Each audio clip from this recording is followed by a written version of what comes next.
Les agriculteurs ne sont pas contents. Alors non, ce n'est pas une vidéo qui date d'il y a un an, on est bien en novembre 2024.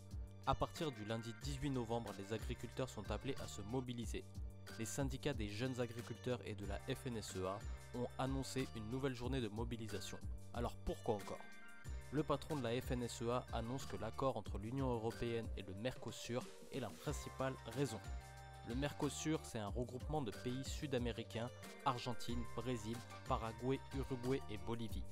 Ça fait plus de 20 ans que les agriculteurs ne veulent pas de cet accord parce que les conditions de production en Amérique du Sud ne sont pas les mêmes qu'en France et ça ferait de la concurrence déloyale. Si ça fait 20 ans que ça dure, pourquoi ils sont pas contents maintenant? Très bonne question Albert, tu mérites un bon point. À partir de lundi, le G20 s'ouvre à Rio de Janeiro. Et le G20 c'est la réunion des 20 plus grandes puissances, pas la supérette en bas de chez toi. Oh. Et dans le cadre de ce G20, un accord peut être signé entre l'Union Européenne et le Mercosur. C'est ce que craignent les syndicats. C'est quoi le problème dans cet échange? Accroche-toi parce qu'il y en a plusieurs. Déjà, on va reprendre à la base. Le projet est d'ouvrir le libre-échange entre ces pays d'Amérique du Sud et l'Union Européenne. On leur vend des produits, des voitures, des produits pharmaceutiques, des équipements de haute technologie, et eux nous vendent des produits de chez eux, et notamment de la viande et des produits agricoles. Ça fait déjà un premier problème parce qu'ils n'ont pas les mêmes contraintes que nos agriculteurs. La viande est traitée aux hormones, poulet aux amphétamines et soja aux OGM entre autres. Bref, premier bourbier en gros.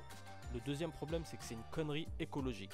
Si l'Amérique du Sud par exemple produit plus pour exporter vers l'Union Européenne, elle va dépenser plus de gaz à effet de serre.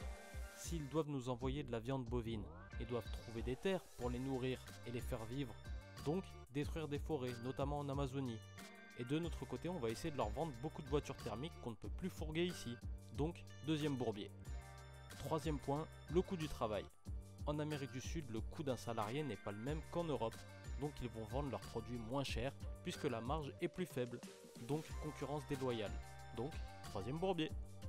Le quatrième point est l'extraction des ressources minières. Cet accord implique une extraction intensive du lithium, un métal qui permet de créer des batteries de voitures électriques, des batteries de téléphones portables et des écrans de télé. Et déjà, avant de parler de l'Amérique du Sud, je veux avoir une pensée pour le Congo qui subit un génocide à cause de ce même métal, un génocide de près de 27 millions de morts. T'as très bien entendu ce que je viens de dire, 27 millions de morts. Le Mercosur s'engage à prélever du lithium, notamment dans des terres arides du Chili, et il faudra une quantité astronomique d'eau pour séparer le lithium des autres métaux. C'est cette eau qui ne sera donc pas pour la population. Quatrième bourbier. Et si je t'ai toujours pas convaincu, voilà le dernier point, le néocolonialisme. Pour faire simple, nous en Europe, on va profiter de ces ressources. Alors tu me dis, ouais, ok, mais on va les acheter, donc ils auront de l'argent. Alors oui et non Albert, je t'enlève ton bon point de tout à l'heure, cette question est nulle. Les grands groupes qui travaillent sur place auront l'argent, c'est sûr. Et très souvent, ces grands groupes sont européens, donc cet argent restera dans notre poche. C'est du néocolonialisme. Le gouvernement français n'est pas du tout pour cet accord, mais l'Union Européenne elle fait bien ce qu'elle veut et c'est pour ça que notre Premier ministre Michel Barnier est parti discuter avec Ursula von der Leyen, présidente de la Commission Européenne, en fin de semaine. Mais ça n'a rien donné de concret, pour faire simple. Alors qui est pour en Union Européenne? Principalement l'Italie, l'Espagne et l'Allemagne.